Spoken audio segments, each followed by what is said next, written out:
ठीक है, देखो हम लोग जो भी स्टैटिस्टिक्स में हम लोग शुरू करा था ना कि हमारे पास कोई भी एक पर्टिकुलर आप एक्सपेरिमेंट्स कर रहे थे और उस एक्सपेरिमेंट्स के बाद हमने बोला कि डेटा कलेक्ट किया, करेक्ट, डेटा कलेक्शंस किया, डेटा कलेक्शंस के बाद हमने उसमें डेटा का सेंट्रल टेंडेंसी देखा, सेंट्रल टेंडेंसी के बाद वेरिएशंस देखा, डेटा की वेरिएबिलिटी देखी, और दूसरा चीज हमने क्या देखा कि प्रोबेबिलिटी की बात करें, करेक्ट। सो प्रोबेबिलिटी जो है, प्रोबेबिलिटी में हमने देखा प्रोबेबिलिटी और स्टैटिस्टिक्स में क्या डिफरेंस बताया। प्रोबेबिलिटी जो है बिना डेटा के कोई चीज अभी हुआ भी नहीं है, know experiment has outcome, but still उसके आउटकम को पहले से प्रिडिक्ट करने के लिए हम लोग प्रोबेबिलिटी का यूज करते हैं, राइट। और दूसरा जो है स्टैटिस्टिक्स का यूज जो है हम तब करते हैं जब ऑलरेडी हमारे पास डेटा आ चुका है, राइट। उसको एनालिसिस करने के लिए, वहां से उसकी फ्रीक्वेंसी एस्टिमेट करने के लिए कि what is the likelihood of happening certain things out, उसके प्रेडिक्शन के लिए हम लोग स्टैटिस्टिक्स का यूज करते हैं, राइट। अभी क्या करेंगे, हम लोग डिस्कस करेंगे statistical experiments and significance of testing की बात करेंगे। कोई भी स्टैटिस्टिकल एक्सपेरिमेंट जो है, जो भी जहां से हमें कोई ना कोई चीज डिसीजंस लेना होता है, जैसे हम कोई भी एक्सपेरिमेंट्स किस लिए करते हैं, इसलिए करते हैं ना कि हमें कोई ना कोई पर्टिकुलर डिसीजंस लेना है, उसी के लिए डेटा कलेक्ट करते हैं, and then based on those data हम ये डिराइव कुछ कंक्लूड करना चाहते हैं, राइट। तो ये कंक्लूजन ड्रॉ करना, डेटा कलेक्ट करने के बाद उसको एनालिसिस करना, और उस एनालिसिस से जो कुछ भी हमने लर्न किया बेसिकली, वो लर्निंग बेस्ट हमें एक डिसीजंस लेना चाहते हैं। और जनरली डिसीजन ये होता है कि जो भी डेटा हमने कलेक्ट किया वो वहां पे तो ये चीजें होल्ड कर रहा था, सिमिलर टाइप का जो है लार्जर पॉपुलेशंस पे हम उस चीज को अप्लाई करना चाहते हैं बेसिकली, तो उसको बोलते हैं स्टैटिस्टिकल इन्फरेंसेस। इन्फरेंसेस और कंक्लूजन की बात होती है बेसिकली वहां पे कि डेटा जो कलेक्ट हुआ, उस पे उसके बेसिस पे हम मुझे ड्रॉ करना है।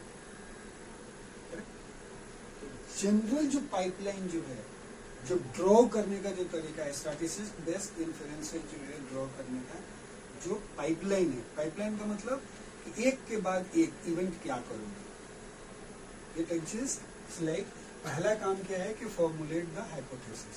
पहले हम एक हाइपोथेसिस बनाते हैं, राइट। उस हाइपोथेसिस को प्रूव करने के लिए हम एक एक्सपेरिमेंट डिजाइन करते हैं, राइट। और एक्सपेरिमेंट डिजाइन करने के लिए जो हाइपोथेसिस जो हमने बनाया, जो भी उस हाइपोथेसिस में हम जैसे जो हाइपोथेसिस हमने बनाया उसमें कुछ न कुछ चीजें जो होंगी वो वेरिएबल होंगी जिसको हम मेजर करना चाहते हैं बेसिकली, राइट। उसके लिए हम क्या करते हैं, एक्सपेरिमेंट डिजाइन करते हैं। पहले हम एक्सपेरिमेंट डिजाइन करते हैं, जब एक्सपेरिमेंट डिजाइन हो जाता है तब जाके हम डेटा कलेक्ट करते हैं, और डेटा कलेक्शन जब हो जाता है तो उसको एनालिसिस करते हैं और वहां से कंक्लूजन ड्रॉ करते हैं। So this are the basic pipeline है। यदि आप इसके एग्जाम्पल को देखोगे तो सपोज आपके पास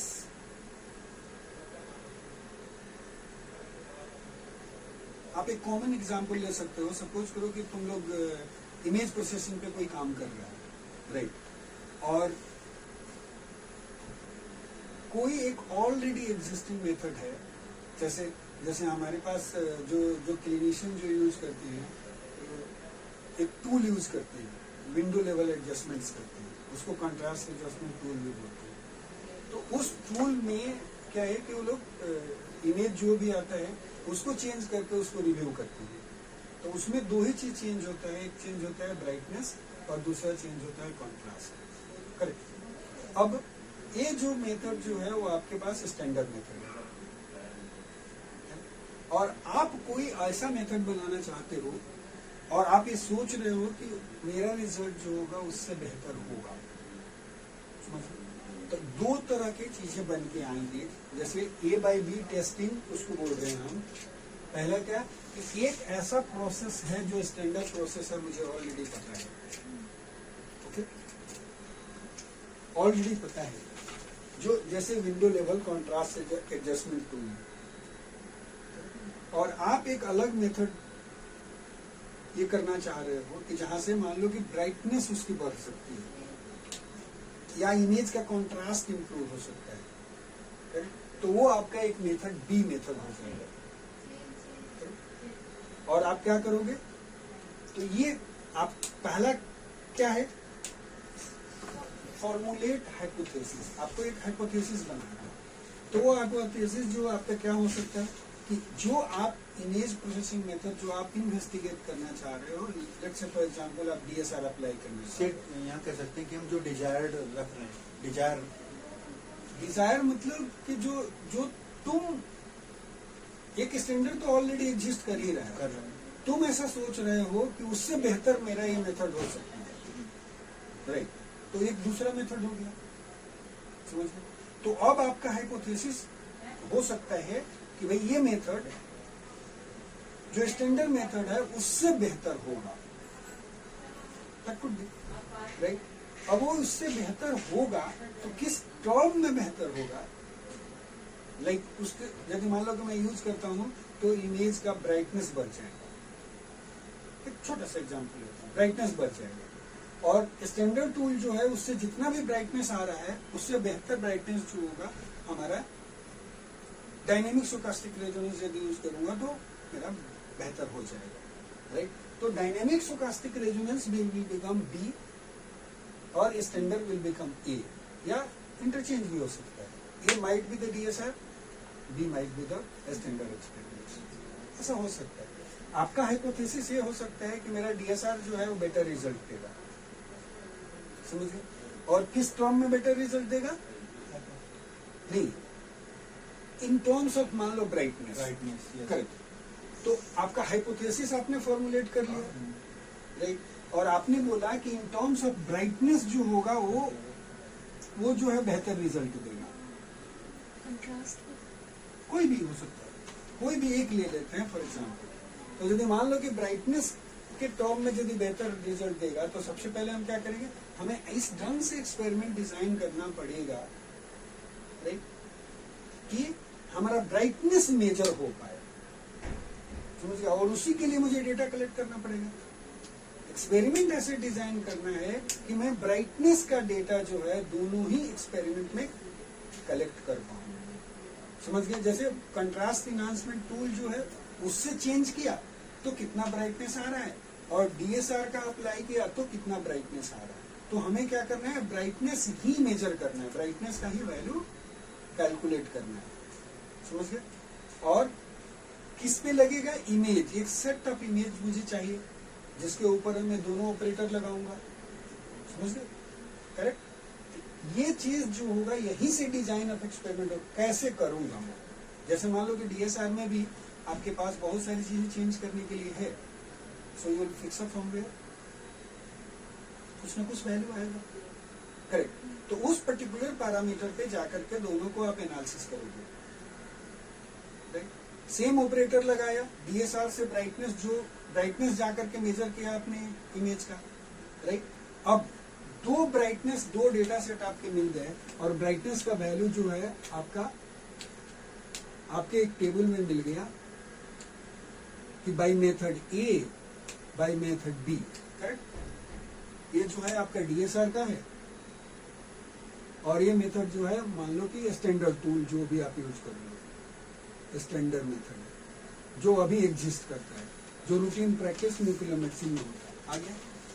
अब आपने क्या करा, आपके पास इमेजेस थे,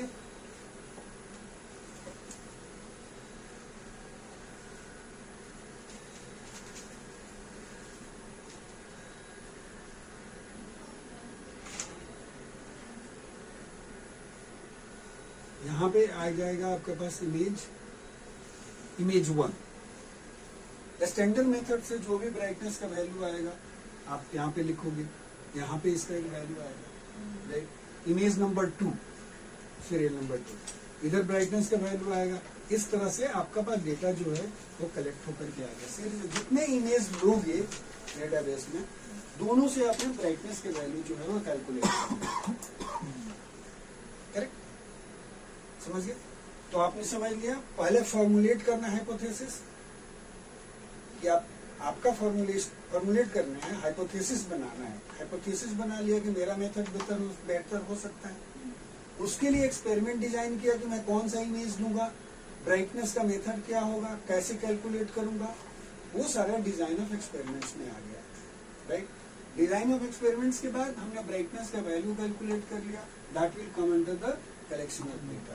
अब ये क्या है, ये आपके पास पूरा का पूरा डेटा अवेलेबल है। बेस्ड ऑन दिस डेटा अब मुझे कंक्लूजन ड्रॉ करना है कि वाकई में डीएसआर जो है वो बेहतर ब्राइटनेस दे रहा है या नहीं दे रहा है। Got it? सो ये आपके पाइपलाइंस होते हैं। जनरल क्लासिकल एग्जांपल है, जैसे स्टैटिस्टिकल इन्फ्रेंसेस पाइपलाइन, मतलब एक यही स्टेप हर बार यूज करते हैं। हाइपोथेसिस बनाना है, एक्सपेरिमेंट डिजाइन करना है, डेटा कलेक्ट करना है, और फिर जाकर के उससे कंक्लूजन निकालना है, राइट। इसी को बोलते हैं स्टैटिस्टिकल इन्फ्रेंस और इन्फ्रेंशियल स्टैटिस्टिक्स। यहां पे आओगे तो, राइट। ये डेटा जो आ जाता है, डेटा, राइट, डेटा को कैसे डिस्प्ले करना है, राइट, डिस्प्ले करना, उसको डिस्क्राइब कैसे करना, डिस्प्ले करना, डिस्क्राइब करना से आता है descriptive statistics.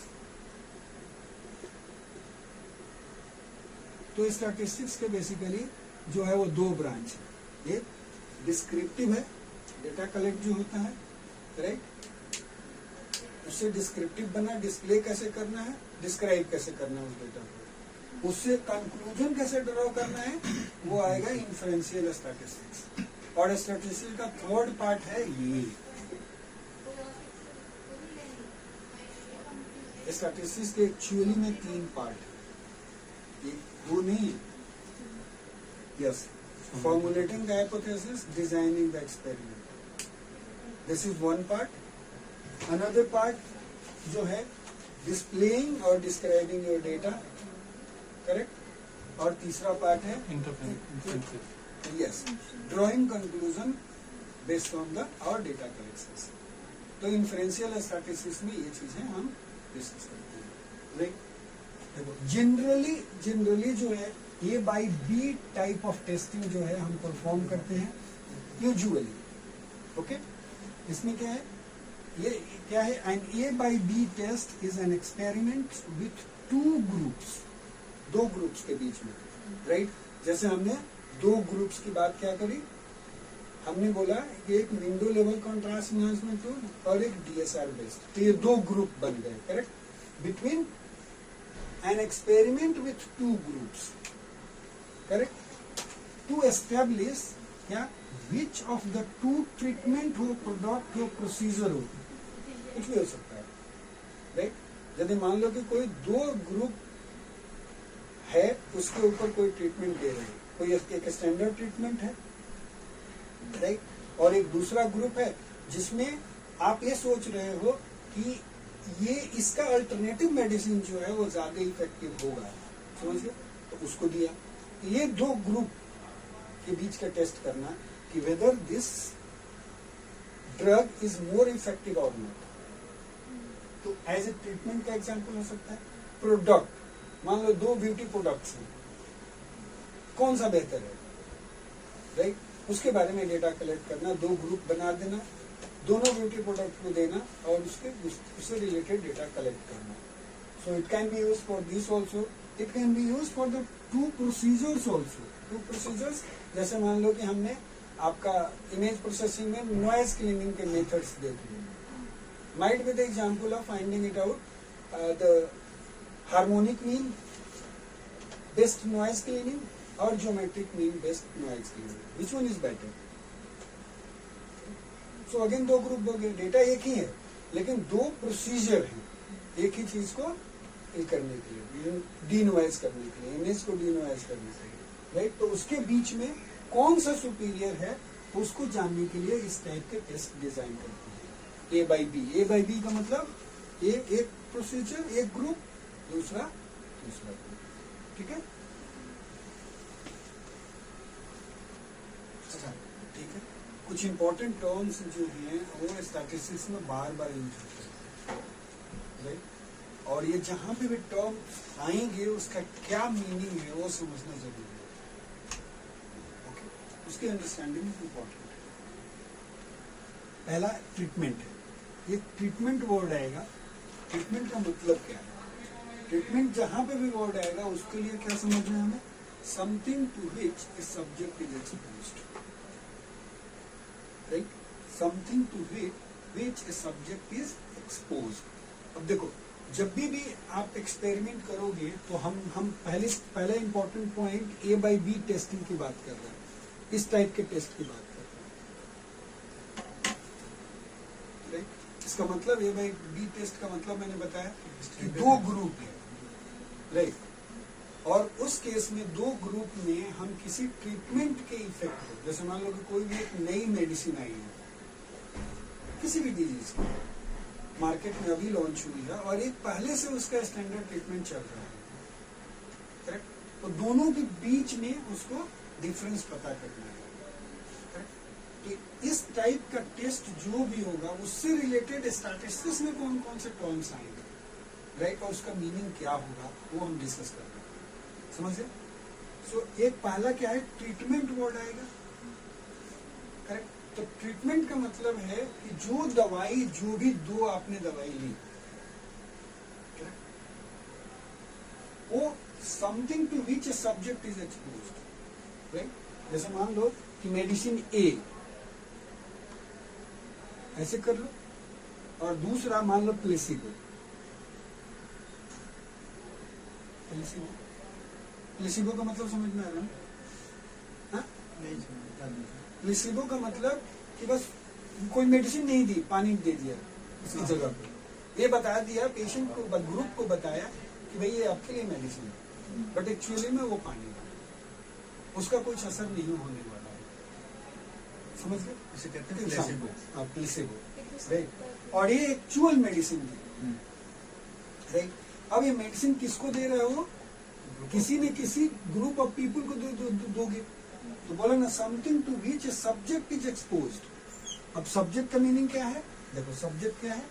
Subject is the items that are expose to the treatment. Item कौन एक आइटम है? यहाँ पे पर्सन, करेक्ट। यदि हम इमेज प्रोसेसिंग का एग्जाम्पल लें कि harmonic mean versus geometric mean, समझ गए? Harmonic mean versus geometric mean का एग्जाम्पल लें तो सब्जेक्ट मेरा क्या बनेगा? सब्जेक्ट क्या बनेगा? Image, because image will be expose to this two methods. अब ट्रीटमेंट वहां पे क्या हो गया? वो यस, हार्मोनिक और arithmetic in case of image processing. Clear? Right.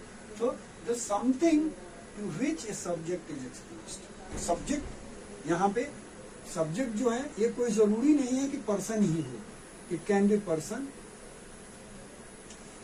Object में जैसे फॉर एग्जाम्पल इमेज, कोई प्रोडक्ट, राइट, प्रोडक्ट हो सकता है, कोई प्रोसीजर हो सकता है, कुछ भी हो सकता है। मतलब यहाँ पे कोई प्रोडक्ट भी हो सकता है, नहीं, ऑब्जेक्ट, पर्सन, राइट।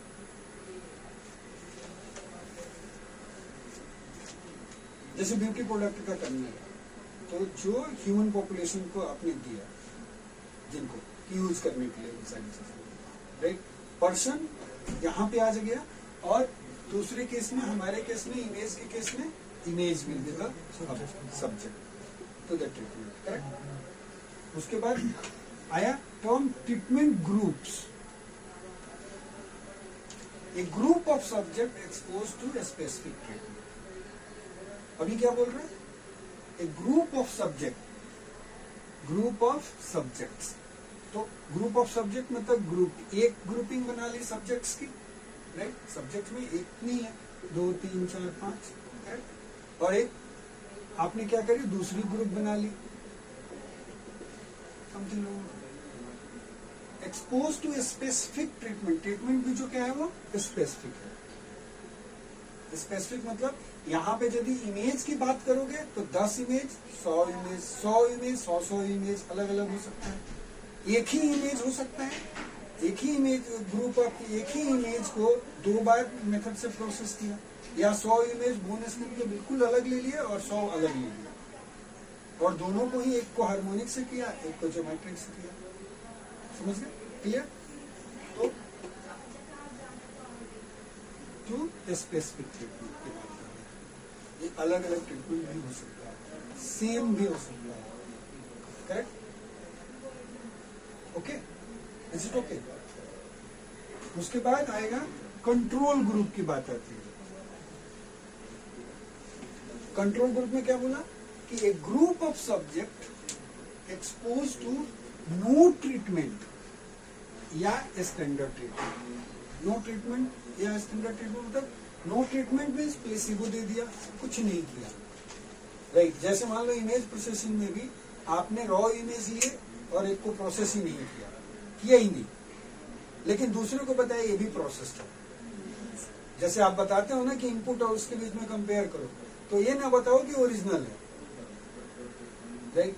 तो नो ट्रीटमेंट, तो कंट्रोल बन जाएगा, करेक्ट। या कोई स्टैंडर्ड ट्रीटमेंट मतलब जो ऑलरेडी एग्जिस्टिंग है, जो ऑलरेडी एस्टैब्लिश्ड है, जिसके रिस्पेक्ट में आप दूसरे को लेके आना चाहते हो। आप सोच रहे हो कि वो उससे बेहतर होगा। जैसे फॉर एग्जाम्पल हमें पता है कि हम हार्मोनिक मीन से आपने प्रोसेस किया, नॉइज क्लीनिंग करा, और BM3D से क्लीन करना। So BM3D, what I am thinking कि BM3D जो होगा it will be much superior than harmonic mean या अर्थमेटिक मीन से जो हमने प्रोसेस करके नॉइज क्लीनिंग करी। समझ गए? तो ये मतलब हुआ। स्टैंडर्ड ट्रीटमेंट इस केस में क्या अर्थमेटिक मीन वाला हो जाएगा, जो रोज 3/3 पॉइंट स्मूथिंग लोग करते हैं। क्लियर? सो कंट्रोल ग्रुप कौन सा ग्रुप बनेगा? A group of subjects expose to no treatment और स्टैंडर्ड ट्रीटमेंट।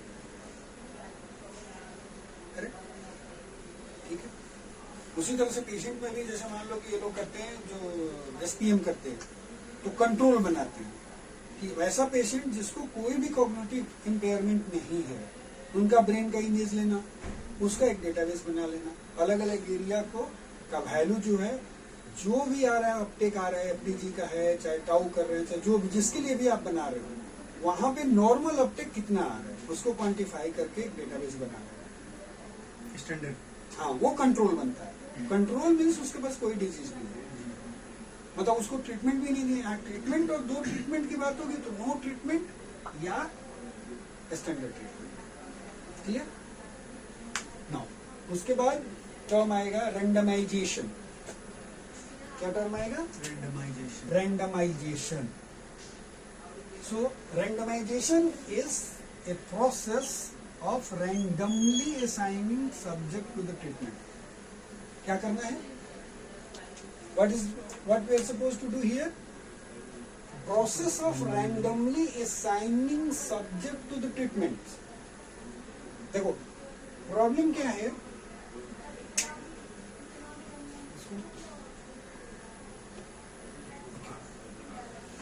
एक क्या है? रेंडमाइजेशन है। रेंडमाइजेशन का मतलब this is the process of randomly assigning subject to the treatment, right. Randomly assigning का मतलब क्या है? रैंडमली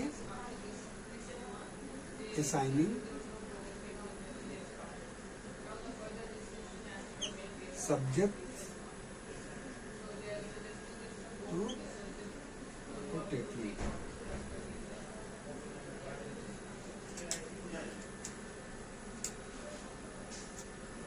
रैंडमली असाइनिंग का मतलब ये होता है कि सपोज करो कि ये पॉपुलेशन है,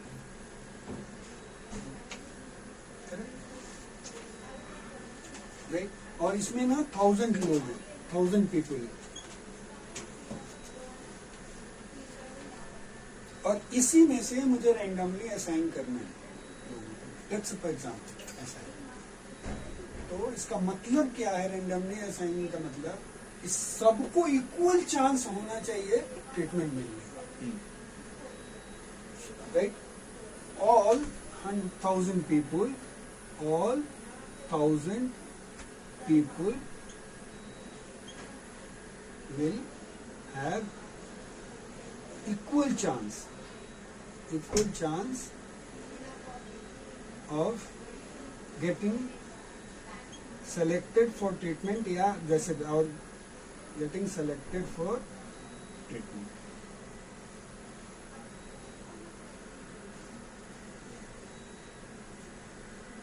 इसको बोलते हैं रैंडमली असाइन करना। सबको इक्वल चांस है, कोई भी उसको ट्रीटमेंट मिल सकता है। वो प्रोसीजर अडॉप्ट करना है ताकि सबके किसी एक के राइट असाइन होने की प्रोबेबिलिटी, उसको गेट ट्रीटमेंट होने की प्रोबेबिलिटी दूसरे के बराबर होनी चाहिए। मतलब सबको इक्वल प्रोबेबिलिटी होना चाहिए।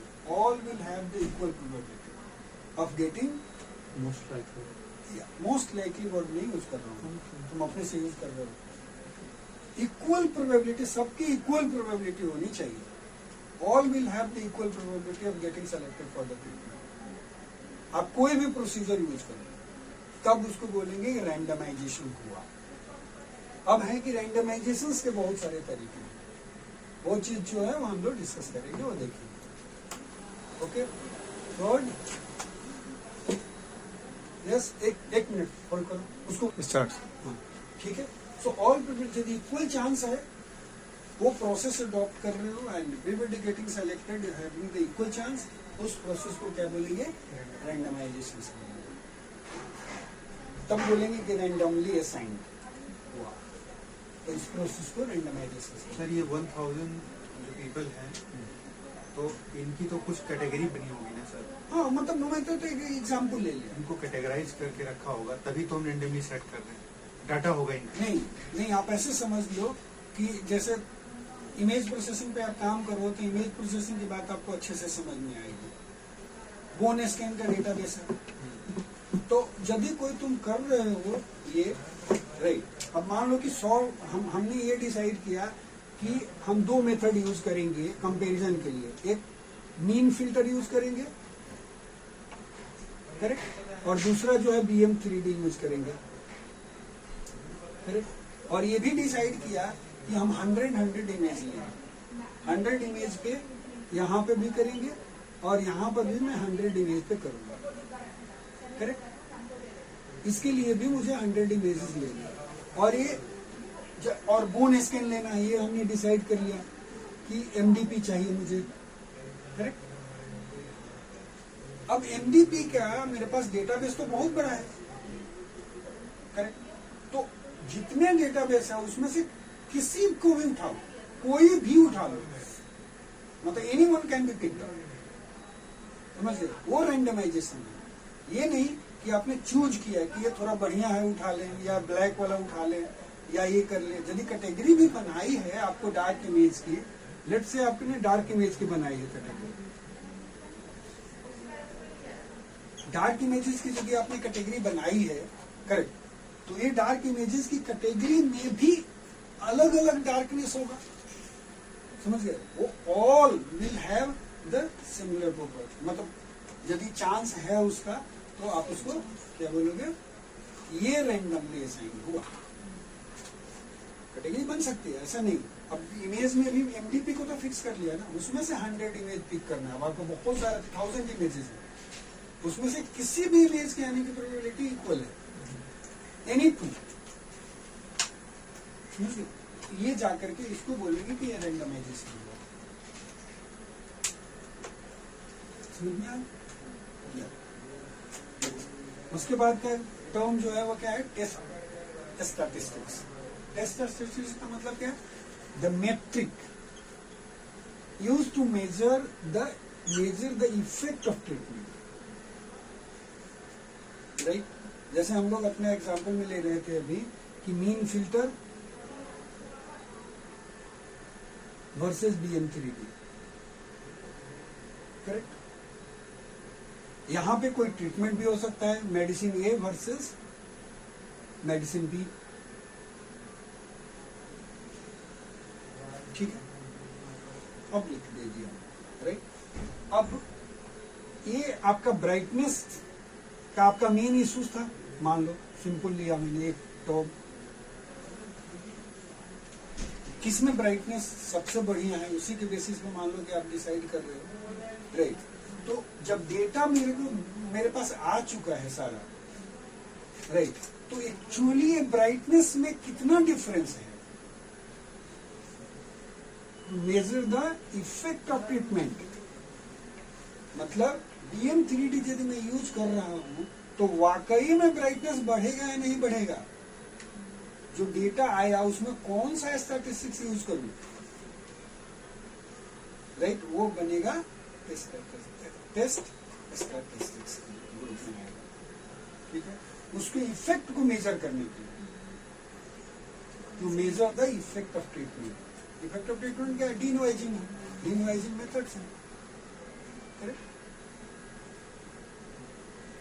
Got it.